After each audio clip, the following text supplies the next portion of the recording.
Next up at UFC Louisville, we have Cody Stamann taking on Taylor Lapilus. Cody Stamann coming back after a year away. Overall record 21-6. He is only 2-3 in his last 5. He's taking on Taylor Lapilus, 19-4 overall, 4-1 in his last 5. And he is coming off his first UFC loss. Cody Stamann is actually pretty good, pretty well-rounded. He's been out for about a year. It felt longer than I was surprised to see that it was only a year. I felt like he's been gone for a while, but he is a well-rounded guy. He's been competing in combat sports essentially his entire life. He's wrestled at every single level. He's been boxing since he was a kid. He wrestled in college, high school, everywhere, has done all the things. He's a good technical striker. He sets a nice pace. Sounds like somebody I know. He doesn't have a ton of raw power to really threaten to finish there, but he will stay busy. He will get in your fit. Me? You talking about me? Well, mister, I've been wrestling my whole life. Not boxing. He's been boxing since he was a kid. I haven't been boxing. Well, my nose would beg to differ. Yeah. Thank you so much. What was funny in the vlog, you explained salamander. You didn't even leave that whole clip in. That was a good explanation. I don't do the edits. But that clip didn't even make sense. It was just the tail end. The whole explanation was. I wasn't recording the whole thing. I didn't start recording till the tail end. Anyway, what a fucking joke, man. Tell me about it. We got Cody Stamann.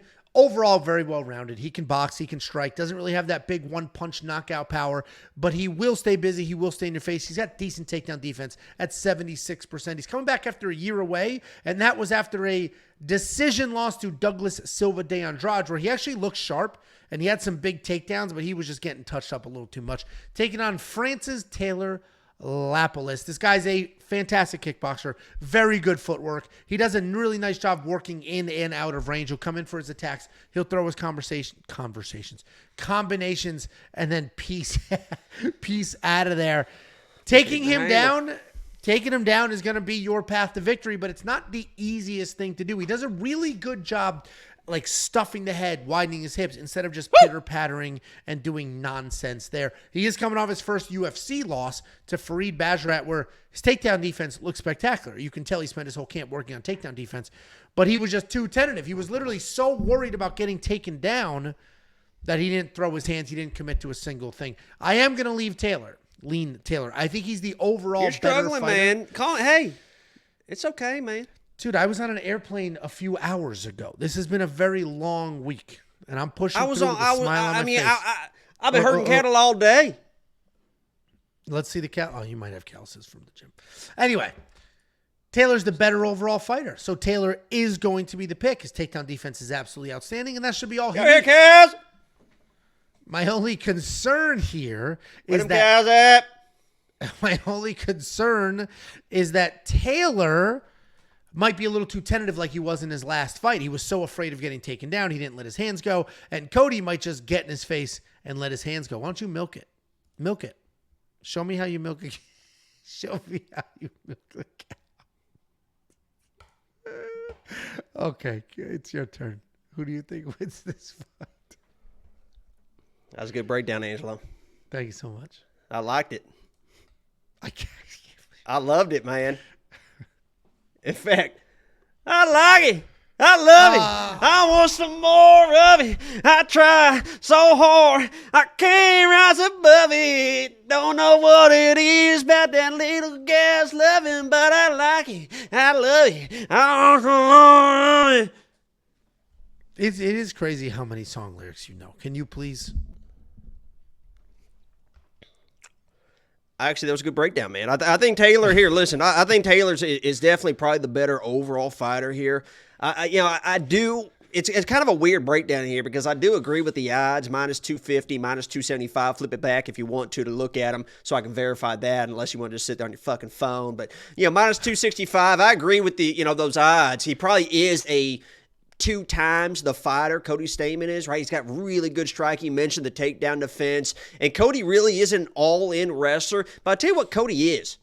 Tough son of a bitch, right? He's got the movement, left, right, front, back. He does have those level change in him, right? Just to keep you guessing, right? You're not going to just keep there and just keep striking with Cody, because with that gold glove boxing, he's going to be in, he's going to be out. All of a sudden, there might be a level change. And that can be enough, in my mind, to kind of deter Taylor, who can be cautious at times anyway. And I don't want to say he's going to lose the fight, right? Because I am going to pick Taylor, and I think he should be safe to win this fight because Cody's not a crazy dangerous guy, and I don't think he's going to be able to get the takedowns and really control that guy because even when Taylor was taken down, he knows how to get back to his feet. But I think there's an opportunity here for Cody to definitely win a round. And I think there's definitely an opportunity here to where people might be mid-second round thinking like, man, is this fight 1-1? Is this 2-0? They might be doing some calculations on the finger like we used to do in public school Indiana. But, you know, I think Taylor definitely has the skills involved to be able to win this fight. It probably is going to be a decision fight. But that minus 250, I think people might be sweating that a little bit. Cody's no pushover, man. He's got the boxing. He's got a little bit of a wrestling. But I'm going to go Taylor here, but I think it could be a little bit closer than people expect, right? I think if you play that, like, if you're looking for extra value, you're looking at minus 3.5 for Taylor. I think he might get fucked on that one. It is, yeah, I would not do minus 3.5 on Taylor. He's too French in his fighting style. He doesn't take any risk. He's got great footwork. He'll hit the pocket, he'll strike, he'll leave, but he's not busy enough all the time. So, to both of our points, Cody Stamann could just win this with sheer volume. Remember back in the day when we used to be like, fuck the French. Cody Stamann, not the pick. $7,300 is a little bit enticing, but $8,900 from Taylor's a full-blown fade. He's not going to finish Cody. That's not typically who he is. He's not high volume enough to rack up 100 significant strikes to score anything meaningful. So full fade at $8,900 for Taylor Lapilus. Cody Stamann, if you think he can do pretty well, he might be a solid underdog there at the $7,300, but I don't think he's going to win this fight. WeWantPicks.com. Click Become a Member. It's only $10 for an entire month. You're going to unlock picks, bets, tools, the artificial intelligence, and everything else for not only this event, but also UFC Vegas 93, UFC Saudi Arabia, and UFC 303. 4 events, $10 a month. WeWantPicks.com. Click Become a Member at the top. What's funny about the internet? We got grain to buy, man. We got grain to buy. What is funny about the internet here? We have, let me pin a few comments. Somebody said was really hoping we didn't have a clown ass. Yeah, that's where I'm going. Let me go. We have this comment. This is the first Jacob bit that I love. We have a ton of LOLs, ha-has, like a ton of these comments. And then we get Beaver watching with his mom. My mom said it's annoying. Turn it off. Please stop being annoying. I was hoping we were going to get... It's so funny, dude. It's literally impossible. And listen, I would prefer you didn't do this bullshit. But it is literally... It's so funny to see a full split. Love it, hate it. Like, it's just so funny. You know what? And honestly, and I'm going to tell you this from the bottom of my heart, and, you know, you got 25,000 subscribers, 5 million views. Let me just tell you right now, get that fucking thing off my screen while I say this because it's going to be up in my bottom of my heart.